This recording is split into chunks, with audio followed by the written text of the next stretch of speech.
नमस्कार.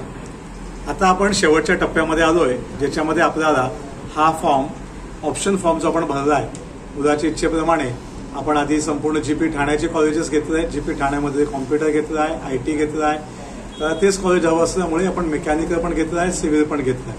आणि त्याच्यानंतर जर तिथे ऍडमिशन नाही मिळाली तर दुसरं गव्हर्नमेंटचं कॉलेज असावं म्हणून खालची पण आपण ऑप्शन्स घेऊन ठेवलेले आहेत. आता आपल्याला सगळ्यांनी ते शेवटी यायचं आणि आता अतिशय महत्वाचा टप्पा आहे, काळजीपूर्वक पाहायचं आपण सगळ्यांनी.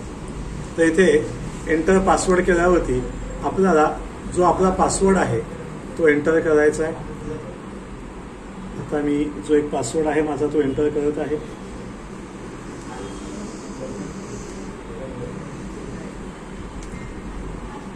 तर मी एक पासवर्ड आता याच्यात एंटर केला आहे आणि आपण कन्फर्मेशनच्या दिशेने जाणार. So submitting the form.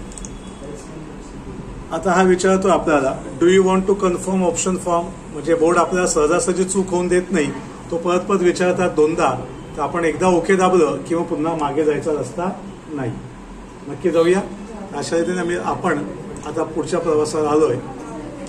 आणि आता हे टिक केल्यावरती आपल्याकडे एक ओटीपी आला असेल, जो आपला रजिस्टर्ड मोबाईल नंबर आहे त्याच्यावरती.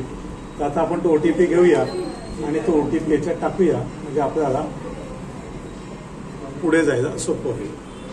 आता व्हॅलिडेट ओटीपी केल्यावरती आपण इथे त्यांचा ओटीपी यायला थोडा वेळ लागतोय, आपण पाहूया काय झाला. ओके, तर आपण ओटीपीची वाट पाहतो. जनरली एवढा वेळ लागत नाही, ओटीपी पटकन येतो. आणि फोन करा आणि याच्यामध्ये इथे आपला ओटीपी टाकायचा आहे आणि व्हॅलिडेट ओटीपी केल्यावरती आपला ऑप्शन फॉर्म कन्फर्म करण्यात येईल आणि पुढे सबमिट होईल.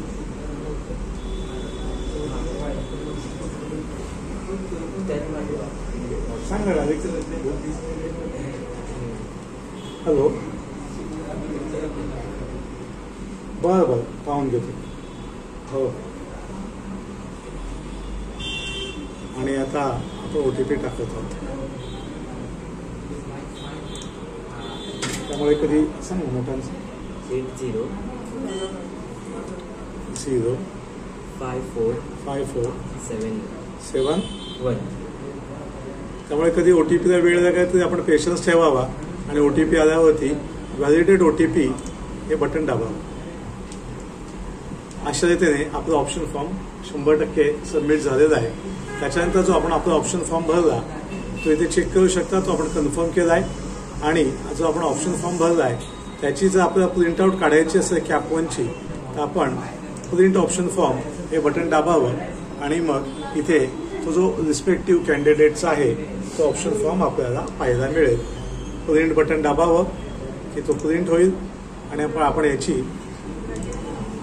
PDF करून आपण एक प्रिंट काढून आपल्याजवळ ठेवू शकता. साहिल ऑप्शन 1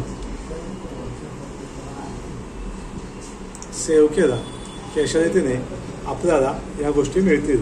याच्यामध्ये फक्त आणि फक्त चॉईस कोड आलेला असतो. आपल्याला जर बॅक करून नावानिशी कॉलेजचा घ्यायचा असेल तर आपण हे बटन दाबावं. हे बटन दाबल्यावरती परत आपल्याला सेम येतो, तुम्ही इथे पाहू शकता. पण आता नुसता कोड न येता इथे सर्व नावं येतात. त्या नावांसकट आता आपण याची सेकंड प्रिंट घेऊ शकतो. अशा पद्धतीने आपल्याला वेगवेगळ्या ऑप्शन फॉर्मचे, म्हणजे आपल्याच ऑप्शन फॉर्मचे वेगवेगळ्या पद्धतीमध्ये प्रिंटआउट मिळवता येतात. हे सेव्ह करून घेतले आहेत आणि याची प्रिंटआउटची आवश्यकता नाही, ही आपल्याजवळ आपण माहितीसाठी ठेवू शकता.